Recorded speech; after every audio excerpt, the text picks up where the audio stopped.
We're back again with former Pennsylvania Governor Ed Rendell. Welcome again. Thank you. Sure. It's great to be here. My pleasure. You have this book, and it makes me smile every time I hear the title, A Nation of Wusses. So, firstly, what do you mean by a nation of wusses? Well, the subtitle is How America's Leaders Lost the Guts to Make Us Great. And most people think it's the partisanship in Washington and in Harrisburg that's choking getting anything done. It isn't really. It's the partisanship to a point, but that's driven by the fact that our legislators, our congressmen, our senators are afraid of the electorate. They're afraid that the electorate's going to vote them out of office. So I'll give you the perfect example. There was a bill to establish a universal background check for every gun sold in America, every handgun sold in America. The public was, nationwide, was 87, 88% in favor. NRA members, 72% in favor. But 45 senators, enough to block it because it needed 60 yes votes, voted against it. In New Hampshire, a woman by the name of Kelly Ayotte voted against it, even though a local newspaper poll showed 90% of her constituents were in favor. And that was true in many states, but they were afraid of the NRA. And I wouldn't be governor of Pennsylvania and wouldn't have been elected two terms if the NRA was powerful. So they were against me in both runs, Right. and I won by 10 points and 21 points in my two elections. And you did so much for Pennsylvania and Philadelphia, really turning it around. The thing is, though, that why isn't government, why aren't leaders responsive to their constituents? That's why they're elected, Because right? the special interests have taken hold of the process and they own it. They own it. For example, we give the oil companies $4 billion a year in subsidies. The oil companies in the last 5 years have made record profits. ExxonMobil has broken the all-time record each year of the last 5. They don't need a subsidy. The American people, none of them, Tea Party, everybody, would be in favor of giving it to them. Why do the congressmen and the senators vote for it?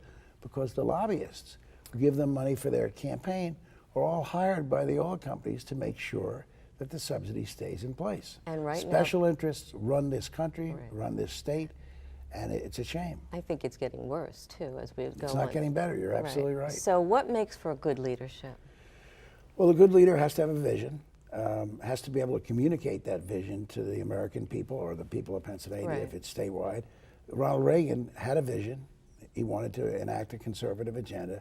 He was a great communicator. He put that vision in simple terms that the American people could understand.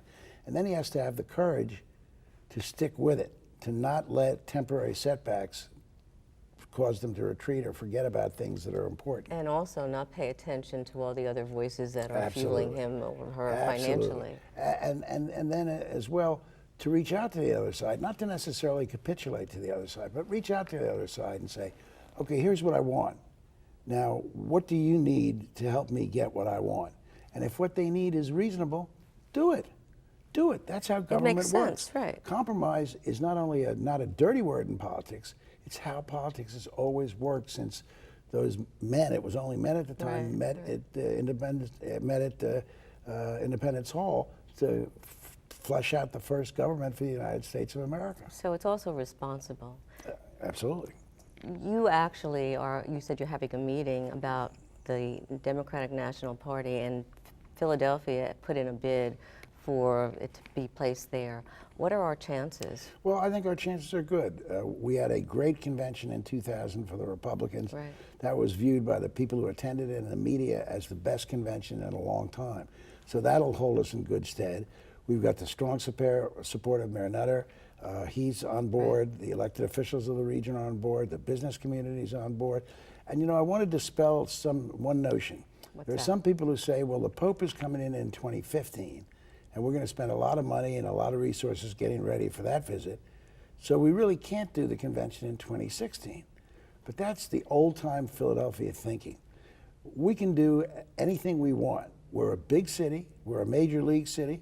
We've got a great capacity to run big events, and doing 2 a year apart should not scare us in the slightest. These events will bring the city incredible publicity.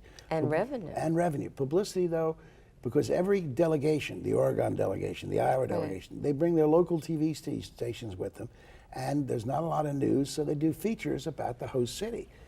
To pay for that type of advertising would cost us $95 to $100 million, and we get that for free. So these events are important to us. It stamps in everybody's mind, this is a major league city. We're right up there with LA, Chicago, and New York, and we should be. So hopefully that's going to happen too. And Absolutely. will you find out by And Monday? we're marshaling all of our resources. Karen Kunkel is going to put together a young people's event to help us raise money for the convention. Now, she doesn't know it yet. I've just told her.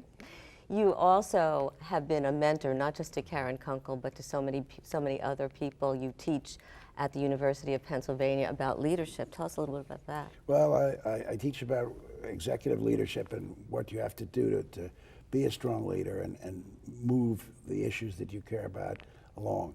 And I teach, same reason I wrote the book. I want to inspire young people to get into public life, to get into public service. I tried to tell them in the book, I say, the 40 years since I got out of law school, I never made anything society would call real money, and I never missed it for a minute, because I get up every morning knowing that I'm going to use my talent and energy to make people's lives better, and that's an incredible feeling. And would I do it all over again? You bet. And you continue to make a difference in people's lives. Thank you We're so trying. much, Governor Rendell. Thanks. Ahead, local artist Karen Kunkel is back with us, and she'll talk more about her mission and her vision for Philadelphia and the arts.